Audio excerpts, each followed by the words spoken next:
state, I mean Lagos State to be precise. And before I leave to Lagos, I do stay in Ijebu Ode, Ijebu. So I'm very bad, but now I'm looking fresh. I can see that Nigeria is really, changing. And Nigeria is good, right? I just saw Nigeria is good, right? Yeah. Oh, I don't know. Back in the state that I went to, everything just fine. Everything to be good one day. So like I said, I want to welcome you all to today. I'm not going to say I'm not going to go Jesus. I just say the full Baba. Nígbà tí àsìkò bá tó tí ìpè náà bá tó lásìkò tó yẹ. I believe Papa left at the right side. When I look at the game, I say, Papa tún lọ extra time lórí ayé máa nìkẹ́. Àádọ́rin ọdún the Bible sọ that you can take. Papa use extra 20-something years to tell Papa use extra time. How the football ṣe máa ṣe? So like I said, my name is, so much I don't know how to start mentioning the names from Agri or the tribe. And at the end of today's program, I have a gift for whoever can mention all the names I want to mention. So let me introduce myself. My names are Reverend Provost, Reverend Pastor Principal, Pastor Chief. Continue. At times I do forget those names. People are me. Alright, I go by the name MC Terminator. I work for BBS Event Services. I want to run by lady. And I want to assure us that we're going to have the best of the best. Alright, let me start with this. First of all, today we are in February. Today is February 12th, 2022. So that means the year is still fresh. I want to prophesy to our life. I'm a pastor in the making and also an MC. Thank you. Now, whatever I say, you just say, ta. You say what? And then you know, I love it when we give ourselves. I give it to you, give it to me. And your life will be better. And your life will be better. Even though today you did not live comfy, you did not live comfy, or you live in boys' school. Now, no money, you take my mother to Ode. I think to share our water. Welcome to God's altar. I mean the great master porter. All powerful and are reporter. Now, he open for you a book of 1 Peter. He will turn your life into a lot of living water. Now, in the morning you go chop bread and water. In the afternoon, we go do chivita. In the night, you chop semobi. Final prayer, where we will be the Lord. And I pray that we are family and everyone will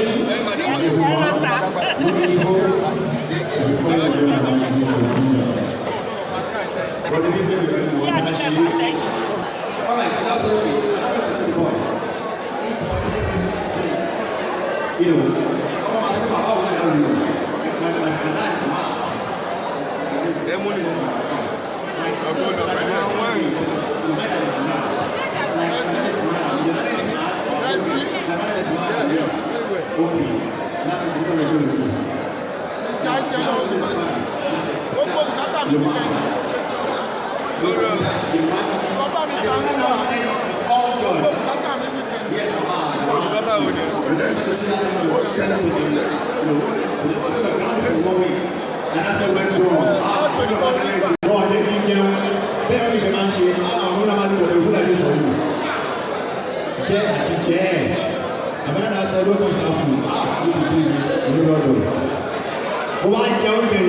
I ate that food.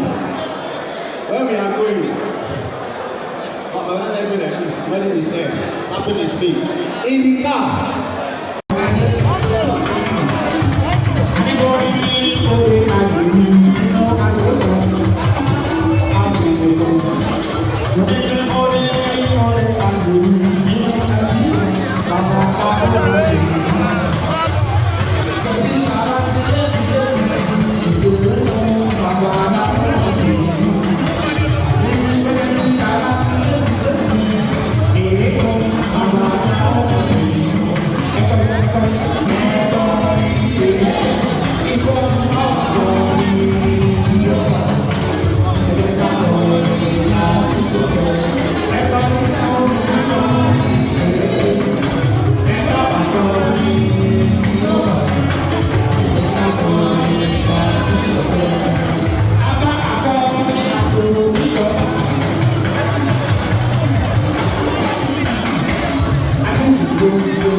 Yadu, only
I want to